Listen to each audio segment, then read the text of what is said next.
Ever been stuck in a relationship cycle of disagreement, arguing, and then breakdown?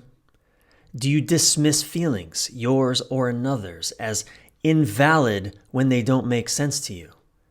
And do you ache for more harmony and ease in intimate relationship? Well, in this episode, I mine these questions and more for useful insights to make a meaningful difference in your life. Welcome to Men This Way, the podcast for every man who seeks to live his deepest purpose in life, who's committed to showing up fully and giving his unique gifts to the world, because if not you, then who? I am your host and fellow journeyman, Bryan Reeves. Men This Way. In this episode, I'm going to dive into a popular blog of mine that I wrote within the last few years. It's titled, Stop This Tragic Cycle in Your Relationship. And whether or not you're in a relationship now, I believe this is going to be meaningful to you because I believe that this tragic cycle, it's not really about what is happening with another person, but rather what is happening with you on the inside. It's happening with all of us. And it's just showing up in our dynamics with others, especially in intimate relationship. Now, this cycle that I'm going to talk about happens in all relationships, straight, gay, and otherwise. Whatever else is going on out there, it happens there too. Because I'm talking about a very primal masculine-feminine dynamic. And masculine does not mean man, and feminine does not mean woman. So this is not a man-woman dynamic. As I just stated, this tragic cycle is playing out inside every human being. But now, for the sake of ease and illustration, I am going to talk about it and frame it in the broadest sense that I've seen it in coaching couples for the last 6 years and also in my own relationship experiences too, by which I mean I'm going to frame it as a man-woman dynamic. But again, I stress, if you're a man and you relate more to what I describe as a woman's experience, just go with it. And same if you're in a same-sex relationship. Don't get tripped up by the details, like whatever genitalia we're talking about here. Just take what resonates for you and discard the rest, which, by the way, is a great relationship practice to not get tripped up by the details. But if you want to truly thrive in this lifetime and experience true freedom along the way, keep listening. And hopefully you'll understand why I say that shortly. And I don't mean why I say that shortly as in briefly, although I'm going to try to say it shortly because I actually want to see if I can get my podcast down to about 30 minutes. So I will say it shortly as I can, and also you'll understand shortly why I said that. So definitely stay tuned for my 3 key takeaways at the end of this episode of Men This Way. Also, if you want to share feedback or what this episode inspires in you, please feel free to message me directly at Bryan with a Y, Bryan at BryanReeves.com. I'd love to hear your thoughts. All right, let's dive. I've discovered a tragic cycle in intimacy. Woman routinely lets man know he's not enough, doesn't feel enough, not emotional enough, not expressive enough, often combined with some message, whether subtle or overt, that he's not doing it right. He can't do it right. He'll never do it right. Having no idea how to please her, he gives up, shrinks his hobbled feelings even more until he shuts down altogether. Relationship over. And on the flip side, man often tells woman she's too much, too expressive, too emotional, too unpredictable, too unstable, too whatever. So she learns to shrink herself, hoping that will make him love her, until eventually, tragically, she also becomes not enough for him or for herself. Relationship over. Now, if you were to go back and listen to what I just said and just substitute masculine for man and feminine for woman, you would see that, again, it has nothing to do with man and woman. This is a a dynamic, a cycle we're doing to our own selves. Our own masculine is telling our own feminine that she's too much, too unstable, too chaotic, too unpredictable, too whatever. And likewise, our own feminine is often telling our inner masculine that he's not enough, can't get it right, isn't connecting enough, isn't expressive enough, and on and on and on. Now, back to the intimate relationship dynamic frame that we're working with here. Here's an idea to end the insanity. Woman, give the man space to feel however he feels or doesn't feel. Don't blame or leave him because you're frustrated he doesn't know how to touch his feelings. He's been taught since he was a boy not to touch those things except with the little pole between his legs. I know it's hard for you when he doesn't feel like you feel, but feeling is your feminine mastery, not his. Of course he's capable. It just ain't his primary nature, and he's not as practiced as you. But you can lead the way for him into discovery of his own feelings, not by admonishing him for not being as good at feeling as you are, but by honoring your own feelings fully, offering them to the relationship honestly, while also reassuring him repeatedly that he's fully free to feel whatever he feels too, or doesn't feel. Man, stop telling her she's too much for you or for the world. Yeah, I know, she often is too much for your more still nature. And she knows she often is too. But do your damn best to love her as she colors your relationship with all the expressive flavors of her wild heart. That's what attracted you to her in the first place. Don't tell her how to squash it now that she's in your presence all the time. Don't make her more masculine like you. She's not your roommate or your buddy. She's your woman. Let her decorate your life with whatever sparkly, capricious, confounding ways delight her, even when it frustrates the hell out of you. Because if you're loving her right, she will frustrate your more logical mind right into heaven. And in the end, I believe the best any of us can ever hope for is a partner who's simply willing to keep showing up, who's willing to learn how to do this wild dance of opposites with at least a little more grace and tenderness and flow and laughter and love than we experienced yesterday. Doesn't that sound amazing? All right, let's dive into my 3 key takeaways about this. Number 1, and I've already spoken to this is not about what's happening outside of you. This is not about what your partner is doing, not overtly. Which again, as a reminder, this is not about men and women. You see, we are always attracted to whomever we feel will bring a complementary experience into our lives. You've heard it, opposites attract. Well, we do this. An intimate relationship is a dance of opposites, whether same sex or opposite sex, it doesn't matter.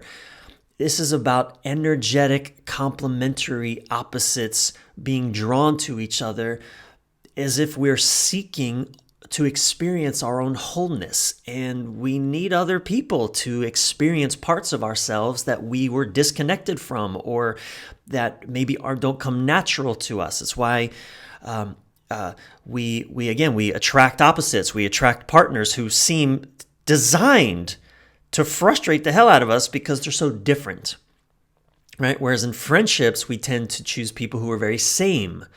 But in intimacy, we tend to choose deeply opposites and complementary. But then as we've been disconnected from those aspects inside of ourselves, for example, my relationship, I am way more logic oriented. I don't feel nearly as much as Sylvie feels. She feels everything.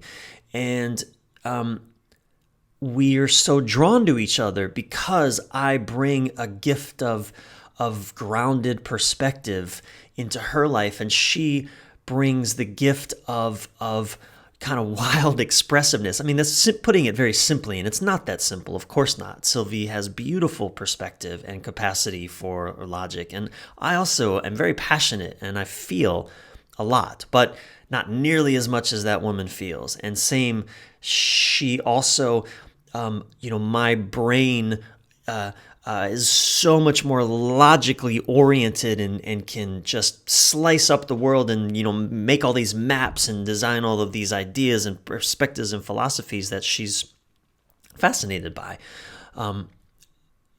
But yet, as we've rejected those parts inside of ourselves as much as we want to experience it, which is why we bring in this other person, we likewise then reject it in the other who's bringing it, right? So that's why it shows up in our, particularly our intimate relationships. It's a timeless internal struggle that now it never before in history had permission to show up externally in our intimate relationships. We've lived in such a predominantly masculine-oriented world that talking about feelings and making space for feelings has really not been welcome at all, right? So now here we are in intimacy for the first time in the history of humanity.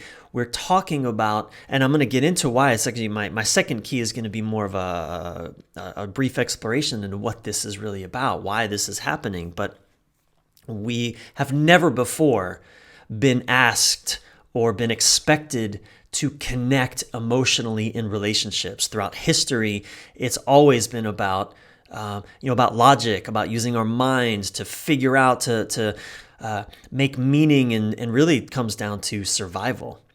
It really, throughout history, we've been way more about survival, but I don't want to get ahead of myself just yet. Let's just take a step back, because this struggle is about feelings versus logic. And feelings connect us to the visceral aspect of our lives. If we don't feel our lives, well, if you can't feel pain and sadness and frustration, you're not going to be able to feel joy and enthusiasm and excitement. I grew up with a sister. My sister, Casey, I have 3 sisters, but my sister Casey especially, we're closest in age, and I would marvel at how she could get excited by a pair of yellow socks in a grocery store. I mean, she would just flip the fuck out when there was a pair of socks that she loved in the grocery store. She'd be so excited to find these socks. And I used to think, God, how do you get so happy about socks? And I envied her ability, although I probably really dismissed it, thought it was silly. But looking back now, I realize I envied it. And at the same time, though, Casey she had a great and has a great capacity to hurt and to feel sadness. So it's interesting, though, she's so deeply connected to the visceral aspect of life, whereas logic just tries to make meaning of everything, right? And this comes down to the primal masculine, feminine value clash, if you will, feminine connection versus masculine freedom. Think of that saying, the truth will set you free. Well, logic is all about discovering truth, right? That's what logic is for. It's to discover the truth of a situation. Why? Because in discovering the truth, we will feel free. We feel free of whatever sort of mental confusion, constraint existed before we had the logical breakthrough. We feel free of it now. Yet we need both. We need to feel free and we need to feel connected to life, to each other, to our own bodies, in order to truly thrive. We need both, which brings me to key number 2. That was key number 1, takeaway number 1, which is this not about what's happening outside of you in your partner. It has permission to show up outside of you, but it's not what's happening outside of you. Here's key takeaway number 2. We're talking about the difference between surviving versus thriving. Thriving is a full being experience. Have you ever experienced attaining what you wanted, achieving something that you thought you wanted, whether maybe it was a job, some job success or career success, maybe you made a lot of money, maybe you finally got the intimate partner that you thought you'd been waiting for, or achieved something that you had really longed for, and then within a very short period of time, you actually couldn't really feel joy or appreciation in the having of it. Well, this is your lack of ability to thrive, I would argue. Your lack of ability to thrive. Throughout history, our brain, our evolutionary brain, has been programmed to survive, to look and discover, find out, okay, what's wrong with the environment? Where are the threats? What do I need to fix? What do I need to do in order to just make sure that I survive for the next 5 minutes, solve the next problem? We're not programmed for thriving. We're programmed for surviving. And look at our forefathers and everyone, the generations that came before us throughout history have largely been preoccupied with survival, just surviving. And in surviving, there's no space for our feelings. What difference does feelings make if the threat of our death is present, whether legit or not? I mean, that's what the brain is programmed for, to make sure we don't die in the next 10 minutes. And so there's no room for feelings in that.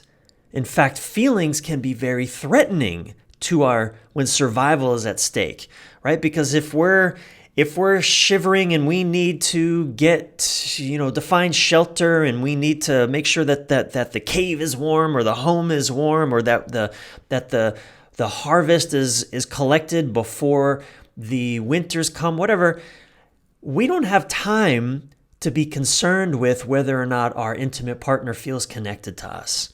We don't have time to make sure that our children, their feelings are cared for. No, we got to get out there, and we have to make sure that whatever resources we need to gather, whatever needs to be done for survival is done. That's it.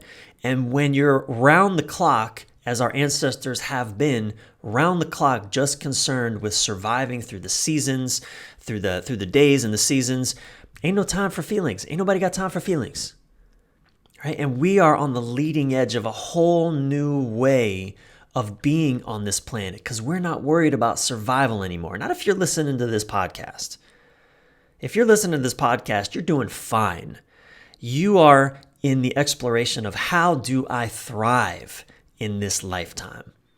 And that question's never really been asked before. I mean, it has, but I mean, en masse, the way that we're doing it now, it's interesting. Even the founding philosophy of the United States of America, the pursuit of happiness. The pursuit of happiness. Notice it's the pursuit of happiness that we're guaranteed, not happiness. We're not guaranteed happiness. We're only guaranteed the pursuit of it, which is kind of crazy. But it makes sense when you're shifting out of survival mode and now you're focused, okay, I actually can start learning how to really enjoy my life. But I don't know how yet. I'm going to pursue it, and I need to be free to pursue it. Well, if you're pursuing happiness, that's very different from actually having it, right? Pursuing thriving is very different from actually thriving. So we are now in the sort of the third act of this show, where we're now ready to have it, to actually experience it, which is as I said earlier in this second key, it's a full being experience. It involves the pursuits of our mind and logic and ideas and perspectives, and getting more and more, kind of being more and more the masculine witness of all that is happening in our lives and the world. When I'm working with couples, I always tell usually men, I say this to, that are trying to get their, to rope their partner into their masculine way of being with ideas and philosophy and logic. And I often tell men, look, if you and I sit around a fire, have a couple beers, and talk philosophy, solve the problems of the world, we could do that for hours and it would be utter bliss.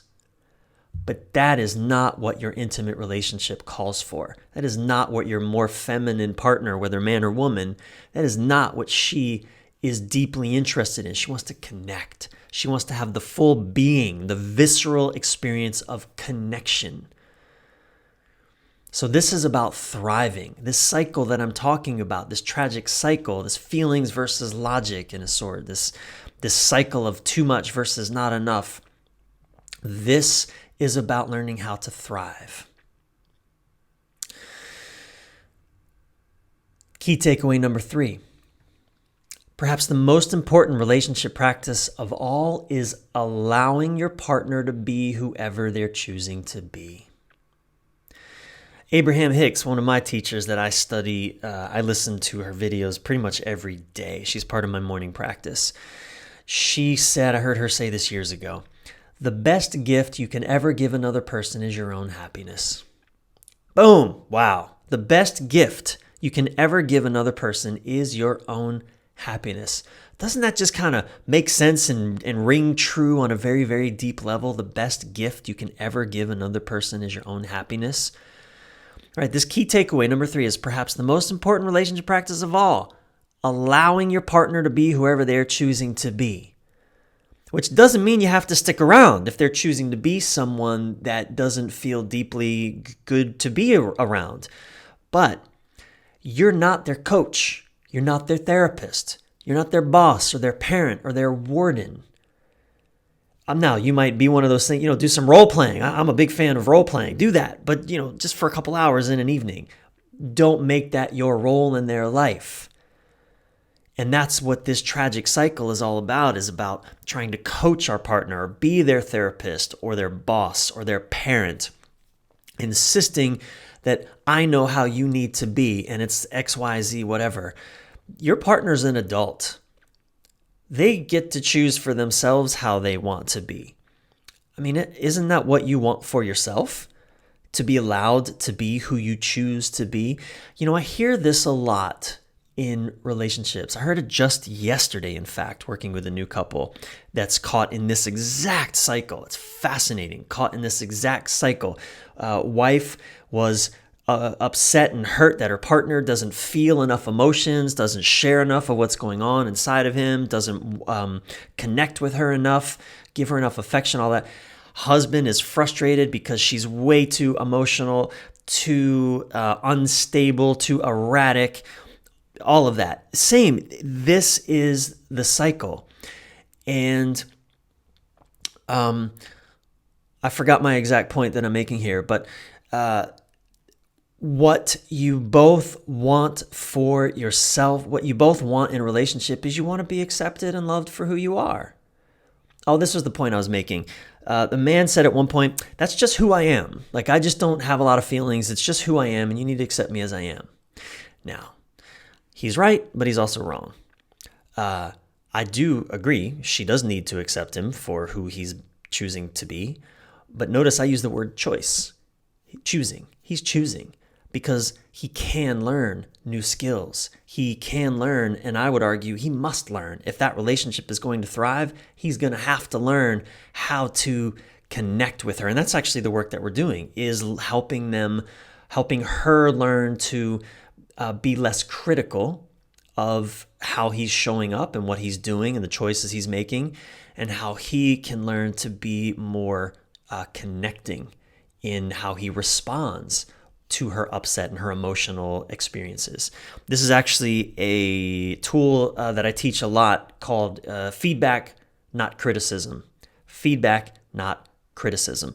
I don't want to go into that here. That's for another time.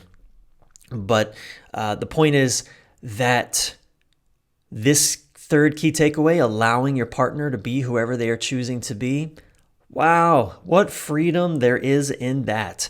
And I would eventually say even not just allowing, but even embracing your partner in whomever they're choosing to be. I have a program called my Boundaries program, Boundaries, Relationships Suck Without Them. And in that program, I talk about the difference between requests and requirements. Requests and requirements. And where most people go off the rails, where most relationships go off the rails, is they masquerade their requirements as requests. And their requests, they masquerade as requirements. So nobody really knows what the boundaries are and what is really expected, or I'm leaving, or this isn't going to work for me, versus I just want this, and if you don't give it to me, I'm just going to be upset all the time and make life hell, but I'm not going anywhere. So that's in the Boundaries program, and that's a really, really important distinction because in the end, if you can't embrace your partner in whomever they're choosing to be, you're just going to create suffering, first for yourself and definitely for your partner. So that's the third key takeaway. Let me just quick summarize the 3 key takeaways again. Number 1, this is not about what's happening outside of you. This is an inside job that is reflecting, an inside cycle that is reflecting in your external relationship. And number 2, key takeaway number 2, this is about surviving versus thriving. And if you want to thrive, thriving is a full being experience. And number 3, perhaps the most important relationship practice of all is learning to allow your partner, even embrace your partner in whomever they are choosing to be. You know, years ago, long before I ever became a coach, 20 years ago, I was in my 20s, and I had an epiphany. As I looked around and I just, saw as I was studying human behavior in my 20s and just noticing, wow, we're really dysfunctional, myself included. But I also noticed how in our dysfunctions, our human dysfunctions, wow, we're learning a lot. And I had an epiphany. And the epiphany was this, that we are all growing more functional thanks to each other's dysfunctions. Because it occurred to me that if I'm with someone who's just acting perfect all the time, I'm not going to learn anything. And I've always valued learning. I've always valued growing. And if I'm not growing, life doesn't even seem interesting to me. If I'm not growing and expanding in my consciousness and my capacity to feel, well, what the hell am I doing here? So that was my epiphany. We're all growing more functional thanks to each other's dysfunctions. And this tragic cycle in intimacy that I shared with you here, as we learn to be more embracing of what our partners are offering and experiencing, we can change the world.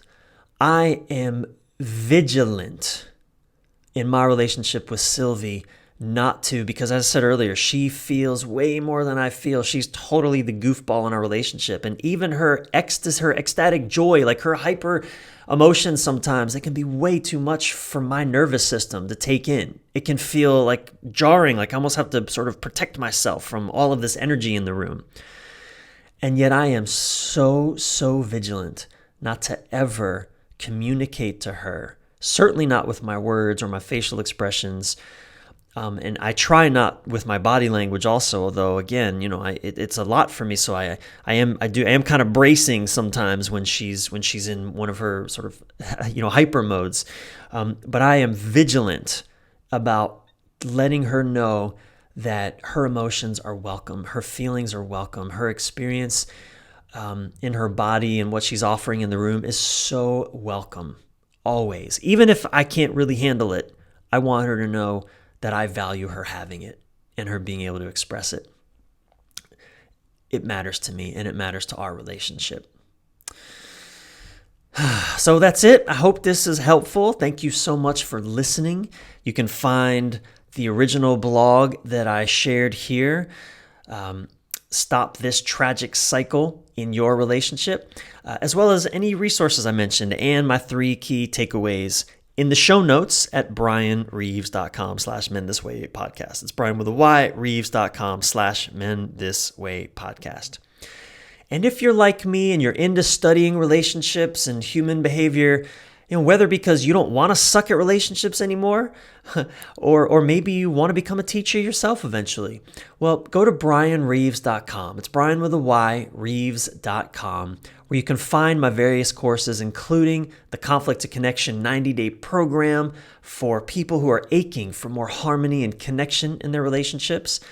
You can also find my Love, Sex, Relationship Magic course, which is a great kind of introductory course, especially great for singles, but I have couples that do that too.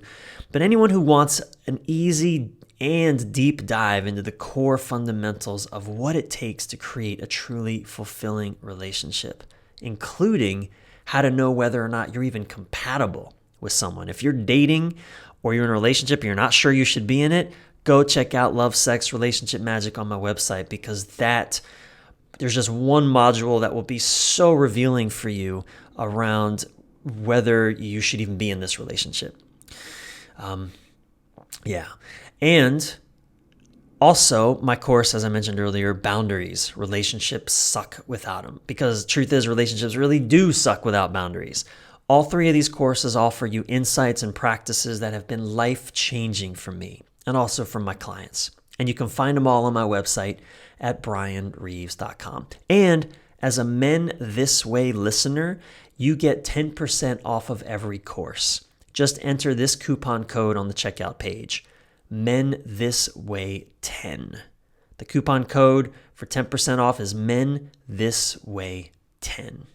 Enter that on any checkout page of any course and get 10% off immediately. If you were served by this and think others should hear it too, please share this episode or just write a review so that you too can lead more men this way. And don't forget to subscribe yourself while you're at it. I read all the reviews. I have a service that sends them to me as soon as they go up, so I so appreciate them, and I know that they matter. They do make a difference as to whether or not others will listen, so thank you. I'm your thriving life and relationship coach, Bryan Reeves, Bryan with a Y, Reeves. Until soon, keep your head up, your breath relaxed, and your thoughts inspired.